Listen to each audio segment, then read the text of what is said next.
Hey, welcome back to Deeper Than Dough. Today I'm chatting with Justin Egan, co-founder of Wing It On. This episode is packed with value. Justin shares his journey from marketing and entrepreneurship to building an award-winning wing brand. We dive into everything from the origin of buffalo wings to the ins and outs of franchising with Wing It On, including what it takes to succeed as a franchise owner and the amazing support they offer. If you ever thought about what it's like to own your own wing business or just want to hear about a killer brand vision, this one's for you. And hey, if you're enjoying the podcast, don't forget to like and subscribe. Welcome to another episode of the Deeper the Dough podcast. Today, I'm super excited to have Justin Egan on the show. Justin, welcome. Thank you, Bennett. So happy to be here. This is great. Justin, I had a great time with you in Houston two Oh yeah. weeks ago, and I made Jake, the other salesperson, really jealous. I was like, dude, we had a great time. Oh, you're selling it hardcore. He's like, I want in on the next one. Yeah, the sales trip. So, a quick background to Justin. One of the co-founders of Wing It On, which is a Craveworthy brand. Craveworthy is the company that also bought Dirty Dough. So now me and Justin are under the Craveworthy portfolio, which is super exciting. So today, though, we're talking about the Wing It On. Justin, can we start a little bit about your background and how you got involved in Wing It On? Oh, heck yeah. I think as I, you know, talk more about like my background, it becomes clear like I'm more of a creative force. My God-given talent, so to speak, was all in talented art. I never really followed my passions there. Like when I was young, I always knew I wanted to get into marketing though, and kind of use my skills somehow. So I actually spent a lot of time in corporate America. I live in Hartford. We're wedged right between New York and Boston. So a lot of people work in the insurance industry around here. So that's where I kind of got my start.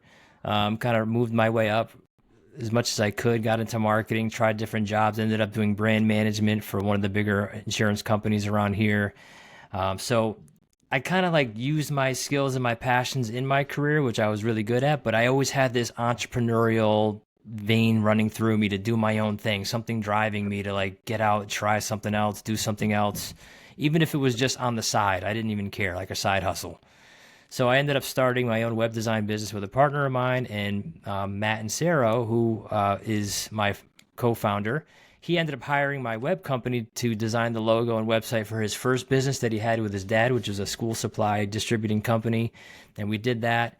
Fast forward a few years later, he ends up selling that company, and he's going to do his next thing, which is a wing restaurant, right? He was amazing at making wings. All his friends told him, like, your sauces are amazing. Why are we going, 20 minutes down the road to the great wing shops where you could just make them for us here and they're fresh and crispy and hot? So that catapulted him into, a new business plan, a new venture, right? A new exciting thing, which was a wing shop in his hometown. He hired us back for the branding, the logo, and all that kind of stuff. So I said, yeah, let's do it. I'll design your logo and come up with your name Mhm. for like $500 and free And wings for is that the life. logo?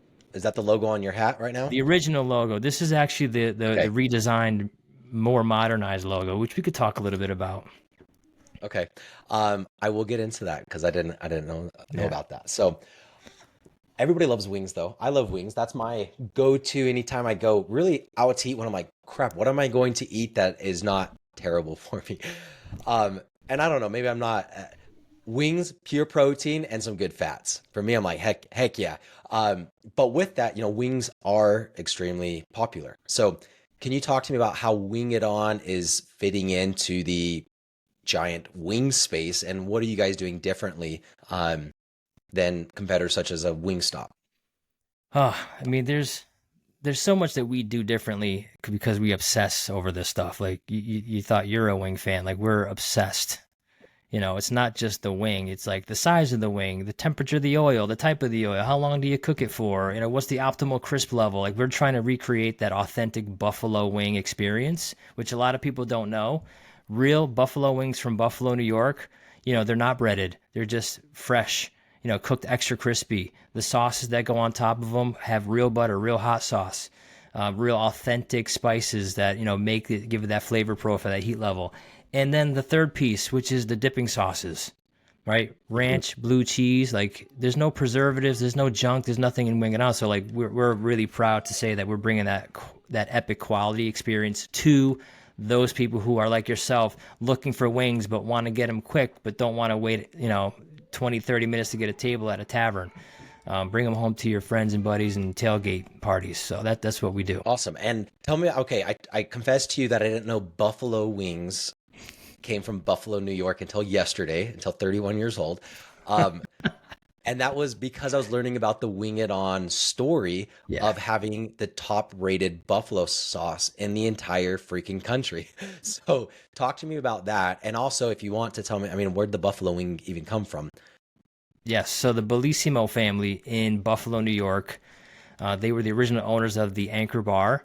And the legend goes that one day their kids came in with like a whole bunch of folks, and like it was like right at closing time, and they were running out of stuff, but they wanted to serve their guests, so they had some extra parts of the chicken. And back in the '60s, it was like throwaway pieces, something you just used to make chicken stock.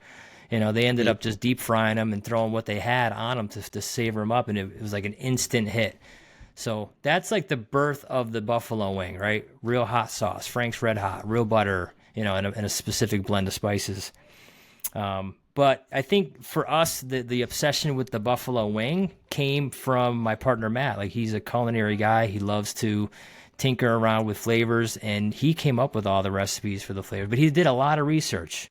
I'm kind of jealous. Mhm. I wish I was in on when he was doing all that research, because they went to Buffalo many times. They did the entire, wing tours, which is a thing like from tourism. You can go there, try all the wings from all the best spots. They took notes. They recreated Sounds like recipes a as best they terrible could. trip. Yeah, no, not so bad. But yeah, so that was the inspiration for why we thought, hey, we could do this. We could bring that Uh, quality wing to people. Now walk me through how did you guys win best buffalo sauce in America? When you are a restaurant participating in the Wing Fest, so every year they have a big National Buffalo Wing Festival in Buffalo, New York. We got invited. We got invited to go and be in their restaurant row the first year that we were the sponsor of the National Buffalo Wing Festival, the championship eating contest that they have every year. Mhm.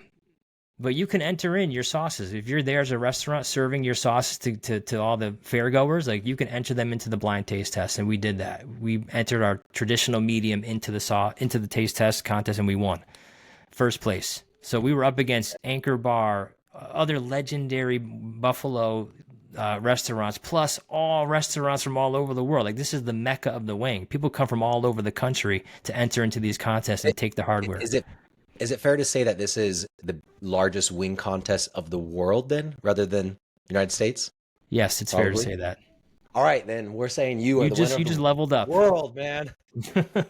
So you guys won that, and then and that was your medium sauce, and then you won it again, and then you competed a third time, but you said, "Hey, I'm going to try my luck with a different flavor." How did that one go? So for the third year in a row, we took home a number one tasting buffalo sauce in the country. The first 2 years was the traditional medium, which is the one award that everybody wants to win, because the traditional medium is like the recipe that pays homage to Teresa Bellissimo at the Anchor Bar and her initial invention. The third year 100%. we won for our extra hot. So our Wings of Prey is like our hottest sauce on the menu, and we wanted to enter that category, and we took home best tasting extra hot. Awesome. Um, Now that you have the product, then you have to have the processes. I mean, I'm just trying to think about me trying to start businesses. There's so much into it if you're really starting from scratch, the branding, the product, and all of that. Um, Once you guys kind of had that figured out, when did you decide to franchise? And anyways, yeah, when did we start? When did Wing It On start franchising? And what was the catalyst to say, hey, you have a corporate store or two, let's offer this to other people? Great question, because I love answering this, because it's like in the beginning, it's like you got this concept that works. My partner Matt, he had that first original store, which is still open today, one of the best performing stores we got in the system. 750 square foot store in Waterbury, Connecticut, met its productive capacity right away. And most restaurants are going out of business, after 6 months. Like, we were already at productive capacity. So the light bulb goes off. Obviously, Yeah. we're onto something here, right? So then it was figuring out, well, how do we grow? Do we grow through licensing? We tried a whole bunch of things, and we landed on franchising as the way to do it. And we made the investment to kind of kickstart the franchising arm of Wing It On, which, anybody who knows and goes through that can see it's like as you know, you're managing your restaurants, but you're also managing your franchising business. It's like you instantly tear yourself into two different people and have to keep wearing two different hats all the Yep. time. More because there's so many different roles that have to be played, and there's just my partner Matt and I, plus a couple operations guys that were really with us from the start. So that I think was an exciting time for us because we knew, we had an amazing product. We knew we had an amazing brand. The name Wing It On and the way we came up with it was just like a stroke of genius, like lightning in a Yep. bottle. We loved it. And our branding, we had like the right elements, the right colors, the right scheme, the right look and feel to kind of appear as if we were multi-unit, even though it was just a couple of stores at the time. Yeah. So we were, laying the groundwork for a successful, franchising go. But nobody prepares you for the challenges, right? Yeah, I heard that a lot of times, and it turns out it is extremely true. So now you're franchising. It's super exciting because there's two things, right? It's like, one, I'm going to build my brand and my income and net worth and all that. And then two, I'm helping other people build their net worth and get into business a lot of times, for the first time. People that maybe do want to own a business, but they don't know how to do marketing. Or maybe they know marketing, but they don't know how to make wing sauces, right? So then it's like, cool, here's a cool franchise concept. And speaking on that, you guys have 11 locations. So it's a small, newer brand, and there's pros and there's cons to that. But it's also under the Craveworthy portfolio company. Craveworthy is owned by Greg Majewski, who is the CEO of Jimmy John's during their rapid growth. And everybody knows Jimmy John's is one of the, if not the best performing restaurant franchise in the last several decades. So walk me through that. What are the pros and the cons for Wing It On as a small brand? And what are you also adding by being a Craveworthy brand? So right off the bat, like prior to Craveworthy, we had the product, we had the operations manuals, we had everything kind of locked down and built to where we thought, wow, we really got this going well. Like we had, a bunch of franchisees that we had signed that were all like, indoctrinated into the Wing It On way. But we knew that if we wanted to grow, like it's going to have to take a little bit more than just Matt, Justin, and a couple of guys that are really into, helping support our operations. So we were like, trying to figure out like, we made it through COVID, but we saw like the writing on the wall, like now is the time to get some investment partners if we really wanted to kick this up a notch and be able to expand our franchising, to bring our product to more folks who want to do this for a living. So enter Greg Majewski. So now it's not just Matt and Justin, it's Matt, Justin, and Greg Majewski. And by the way, his leadership team, which are all seasoned professionals in many different aspects of running restaurants, marketing, training, finance, supply chain, culinary. So we had that instant boost of just talent that emerging brands are just not going to be able to get on their own. It's just the way that it is. So And a lot of people are like they like emerging brands because you have a blank space for territory, right? We know that if you grab a McDonald's and you put it in a town with nobody in it, right? Or any really successful brand, like if you don't have the right market, it's an uphill climb. So a lot of people are attracted to new and emerging brands because they get first pick at the market. And it's such a small brand that's like call up the owner anytime, like they're answering. It's not some big corporate mumbo jumbo. They have to go through 5 different layers. Now the downsides though is it's a new and emerging brand. How long have these guys been doing it for? What's their expertise? Do they know how to run a business when we hit 20 locations, 50 locations, 200 locations, right? And then I think that's where a lot of that is mitigated with Craveworthy. It's like, no, they know how to run 1,000 restaurants. Like they can kind of hold everybody's hand on the way there while you're still getting kind of that one-on-one hand holding that new franchisees and a new and emerging brand are typically expecting. yes, you're hitting on something really important.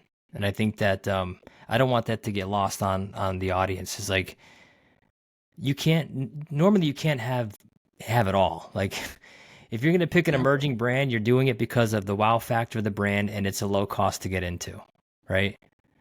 And the tremendous, upside, the potential that's there, right? But to your point, you're going to see early on that, if it's just two guys trying to, figure this out, you're going to come up against operational restraints. You're going to come up against, support issues, right?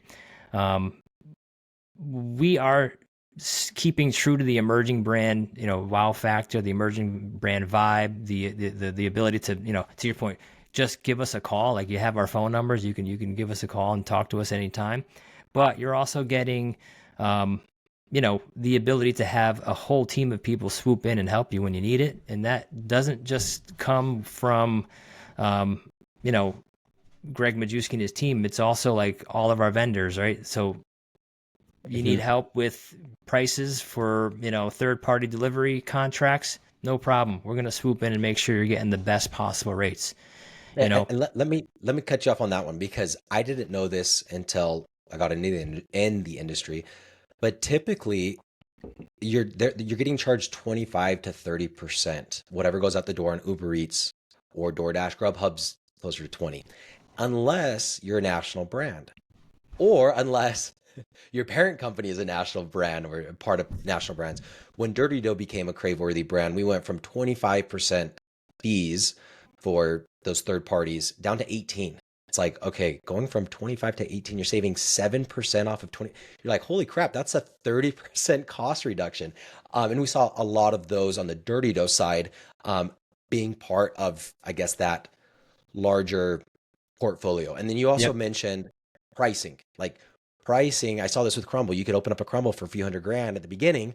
Then after 2 years, it was like seven, 800,000. You're like, what are you guys doing? Why are you spending so much money? But that's just, they're like, we can because we're big. We're at 1,000 locations. Do what we want, or you kind of walk, right? Talking about the initial investment, and if you don't mind, focusing on risk profile, risk factor in opening a business, right? What are my risks? What are my capital outlays? How much does it cost to open up a Wing It On? So if you're, getting into this for the first time, you're going to want to know, like, what's the range of investment. And because of the fact that, there's not much to our restaurants, right? They're very easy to open. You could open up a Wing It On starting at around $200,000 if you found, for example, a second gen restaurant. Meaning there's a lot of flexibility in your real estate selection. Mhm. We're not forcing you into these big high priced end caps where you have to, put in all this money into decor plans. The biggest thing that we want to make sure that you have is obviously the right equipment that's going to help ensure that the product quality is there. But you don't need big dining rooms. It's we're 90% takeout. So if most of that is going to be either through delivery or just to go pickup orders, there's really no need to have A plus plus locations. So that's a great thing to know when you're first getting into it, because it's like, well, maybe this is a little bit too much for me to take on right now. We want people to know, no, it's not. It's actually very flexible. Not only can you do this for less than maybe you had thought, but you also get, again, us holding your hand along the way to say, hey, we're going to help you find that location. We're going to give you the insights you need to know to understand, like, what's the market potential in those locations. And Mhm. there's just a tremendous white space for our brand. We have 11 locations, like you said. That's not a lot of locations. So chances are, if you have a target territory in mind that you think is going to crush it, it's an open territory. And we can Yeah. talk about placing a Wing It On there, you Which know? is baffling that you guys won the number one wing sauce win, because usually you think of like a huge brand, and you're like, wait, so Wing It On, you have the credibility on the wings and the flavors, but you're still a wide open blank space territory. That's kind of cool.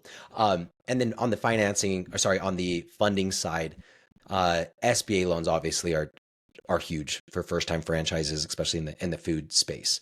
You hit on not getting the end caps and all of that. 90% takeout, right? So that's why you don't need a drive through that you're paying $8,000 a month for 2,000 square feet. What is the square footage that you're typically looking for? And then was the 90% takeout more or less accurate? Yeah, I mean, the square footage is 1,200 to 1,400 square feet, maybe up to 1,600 square feet. You're going to want to have some parking because, again, Uber Eats, DoorDash, Grubhub drivers, like, they're going to want to know that it's pretty convenient, but that goes for guests as well. Guests are going to want to know that they can get in, get out, get their food and bring it back home to watch the game. Nobody wants to bring home cold, soggy wings because they're driving around looking for parking. Um, So I think that with that real estate, it opens up a lot of possibilities. And I Mhm. think that if you have a solid real estate broker that you're working with, and you have us adding the input that you need, we'll help you find your location quickly. So we have, I'm gonna have to edit that one out because I'm like, what am I gonna say? So we have an investment range of 200,000 to 400, 450, kind of on the higher end. What are the top stores doing as far as revenue goes? The top stores right now, again, just a caveat, we don't have a big sample size. But the top stores that are some of the operators that are recently in our system are knocking on the door of $1 million in gross sales. Hmm. And sky is the limit from there, really. I mean, because we have such a white space, there's so much opportunity for us to place stores in so many other markets across the country that fit our customer profile. For folks who love wings, I mean, who doesn't love wings on football Sunday? Who doesn't love wings on football Saturday? I mean, it's just a tremendous opportunity for somebody who really is passionate about hospitality, bringing a cool concept to their market, and having and owning a business that's just fun, you know, fun to operate, fun to own. The Yeah. culture around wing culture is amazing, and I always get excited when I share that with folks, because I know, like, if you're here, you're talking to us, it's because you had that idea that you thought wings could be cool, and we want to tell you that you were right. You know, Yeah. so Wings are cool. Um, I'm going to pause real quick because we're at 21 minutes. I think we started a minute or two after, some 19 minutes. I'm at five out of, oh, I'm only at 8 questions. I forgot we took out so many. Never mind. We're doing perfect on timing then. Okay, sweet.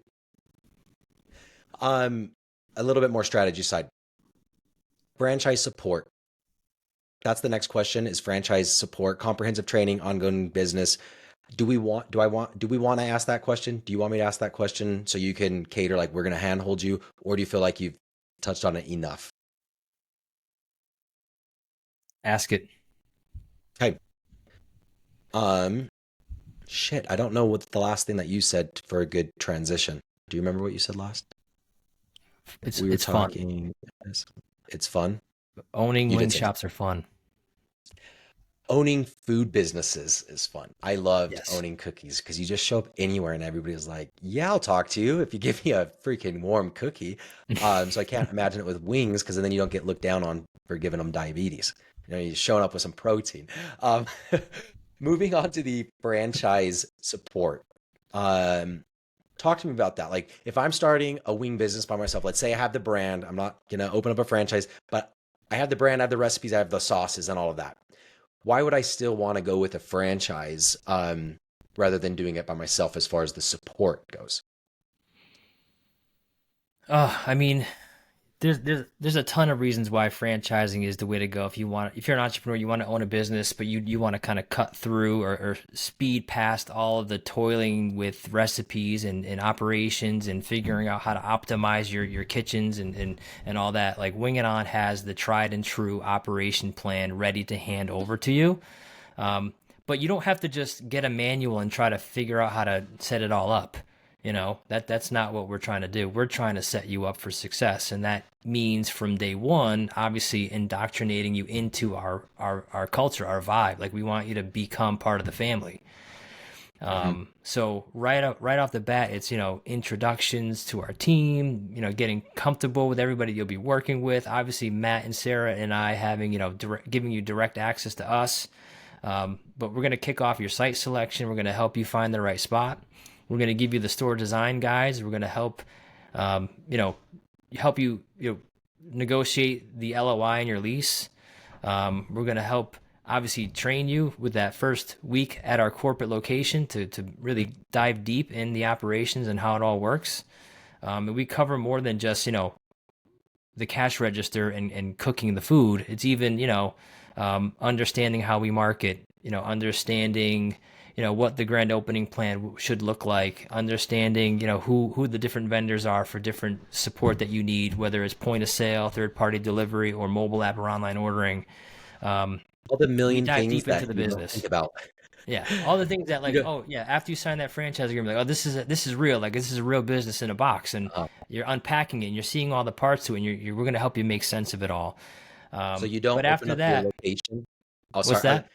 So you don't so you don't open up your location and you're not on Google Business and you're not on Apple Maps and I mean, all of that happens because you're like, wait, I didn't know that that took 3 weeks for them to send me a stupid little letter and I have to get it and send it. Like, that's where it's like, if you don't know, you just don't know, which it's Yeah, so cool jumping into a system that they've done a lot of that. yeah, we're Can you holding your hand every step of the way till you get open and beyond. So tell me about how you're marketing for the franchisees?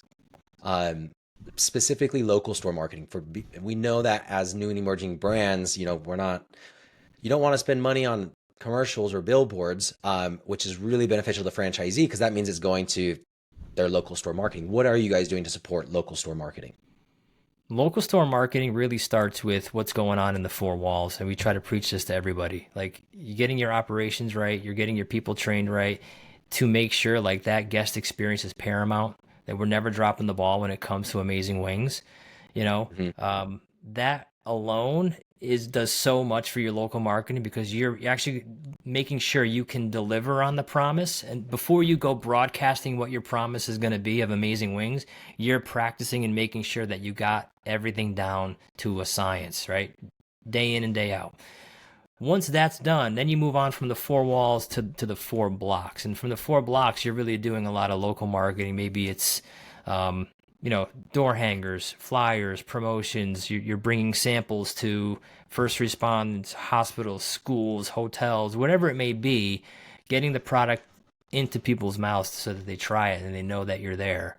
You know, after that, then you can go into what we would call the 4 mile phase. The 4 mile phase is you're doing a little bit more advertising to find new guests. You're doing geofence digital advertising. You're doing some direct mail.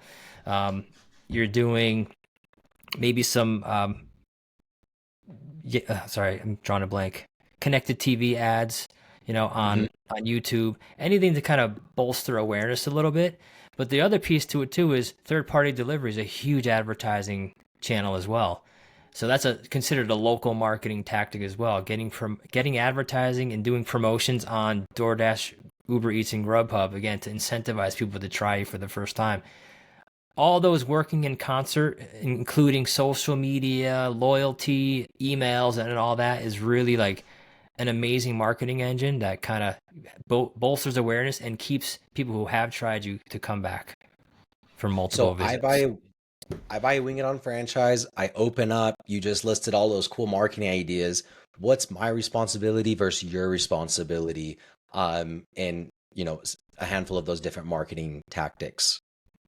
So your responsibility is, anything that has to do with canvassing your territory, getting door hangers out there, making the inroads with the schools, Do the you have the community. door handlers already You for me can that I get just all the print out? material you need right from our portals. Like, everything's available for you to get. Like, every tool you need is in your quiver. You just have to reach for it. Okay, so it's here's all the tools, here's all the SOPs, and here's all the graphics on what you need to print in order to follow the SOPs. And if you need help, here's our marketing guy. And if you need help, here's Justin. I'm Or throwing you here's in there, access to our man. graphic design team that could help, create more stuff if you need it. Yeah. But Awesome, essentially, awesome. like right off the bat, you want to have a successful grand opening, and that's just going to have to be like, again, paying attention to the four walls, then going into the four blocks and into the 4 miles. Grand openings are so fun. They're so exciting to just like, man, we're opening up, we're feeding the community, at least for me. I really like that. What's been one of the most enjoyable part of owning a wing business? Outside of the finances and the working side, but just being in this industry. When you're in the hospitality industry, like, you're in it for a reason. Like, this is the stuff that brings you joy every day, you know, because think about it, it's a community, right? You got your guests, you have employees, you have your managers, right? They're all stakeholders in this. So having the ability to put smiles on people's faces, whether it be consistently getting them those amazing wings that they need for their next tailgating party, or, you know, employing people and keeping them happy and keeping them satisfied with what they're doing and on the mission, right? It's gratifying work, Hmm. very much so. It's enjoyable. It's fun to wake up every day and do this. And when we get candidates who I know I see that in them, like I get so excited because I know like all the stars are aligning for success, and that's what we're You're looking like for.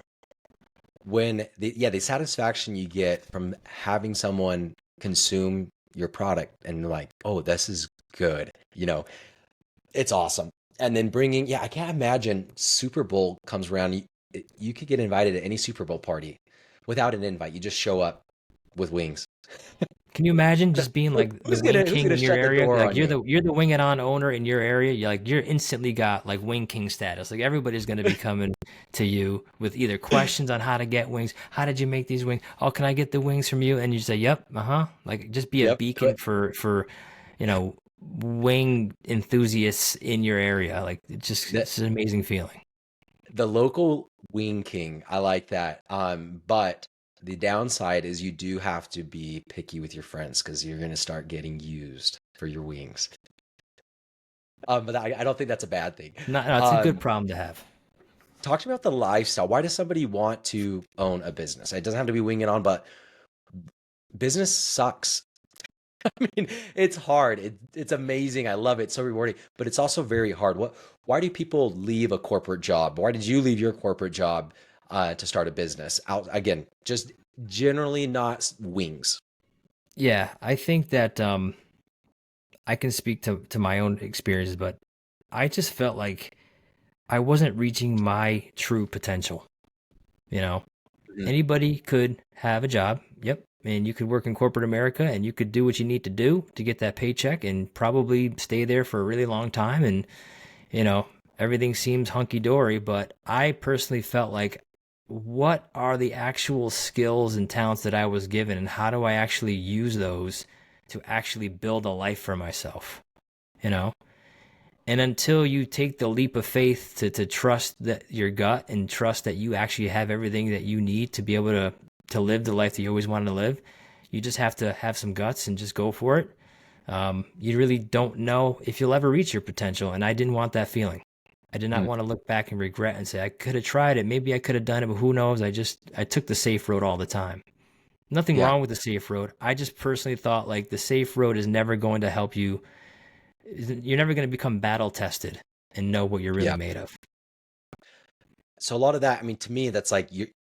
Who are you becoming? Not what you're doing, not how much money you make, not what your title is, but like what type of skills. And for a business owner, whether you're successful or not, your confidence levels are going to increase, communication ability, leadership, compassion, empathy management. I mean, there's so many different things because it's just like, hey, you're everything now, right? And then yeah, you come out the other side of what I said sucks, and you're just like, holy crap, I feel yeah, a little invincible right now because I've gone through all of this.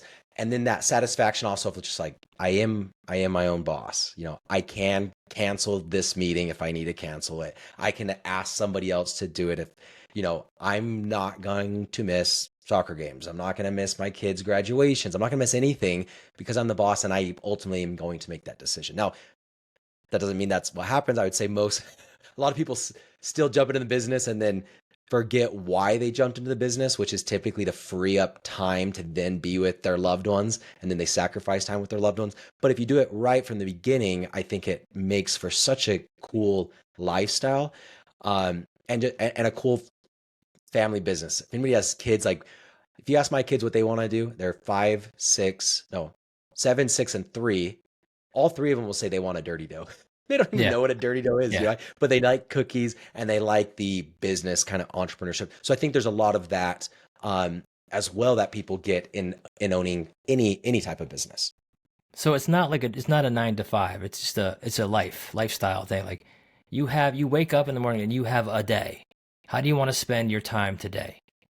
What Hmm. fires do you want to put out? What time do you want to spend on yourself for inner reflection? Like you have the ability to decide what you do in a day. And if you added up all the hours that maybe you worked or thought about work, yes, it's probably a staggering amount of hours put into something, but it doesn't feel like work because you chose it based off of what you were passionate about. You're just living the life you want to live. It happens to be focusing on these things that you're really passionate about.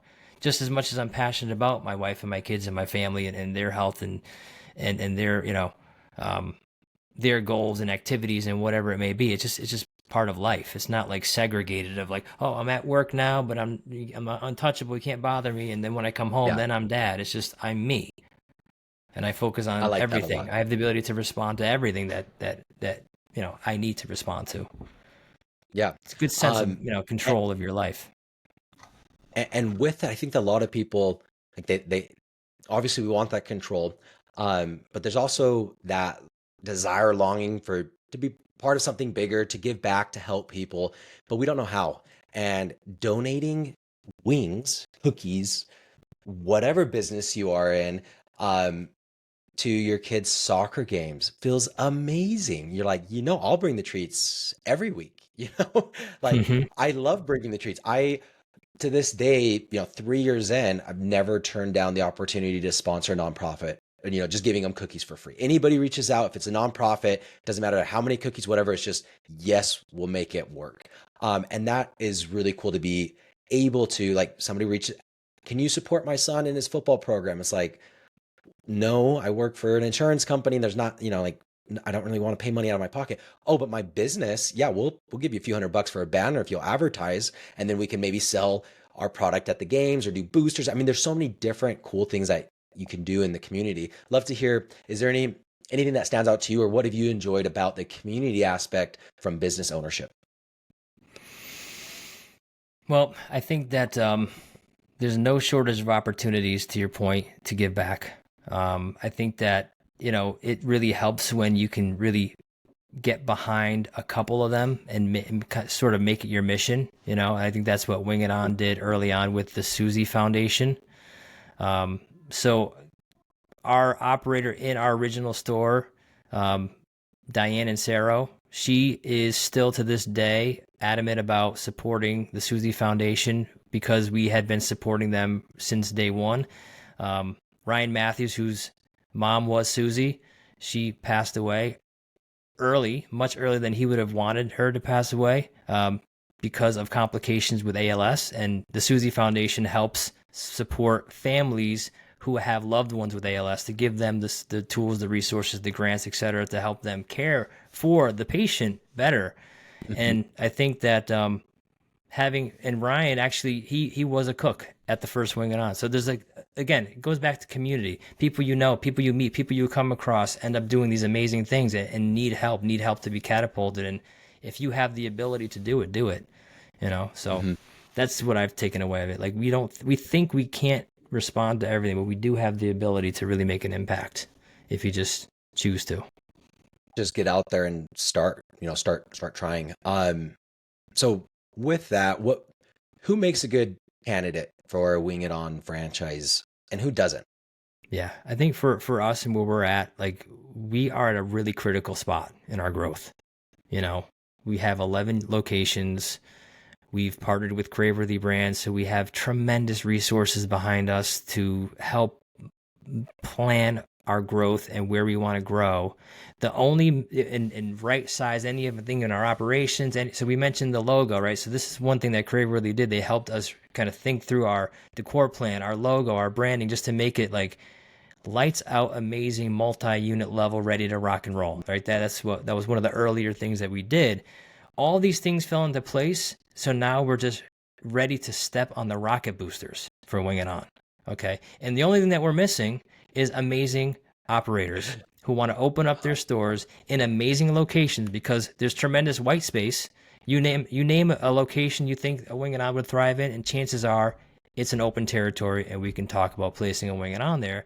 But what we're looking for on the operator level are people with grit, people who understand this is business. It's not going to be easy. It's not going to happen overnight. They're grateful for the opportunity. They know that they have the operating plan, the manuals, and the team, and any tool or resource they need to help make it happen. But have that go-getter attitude to go out there and make it happen.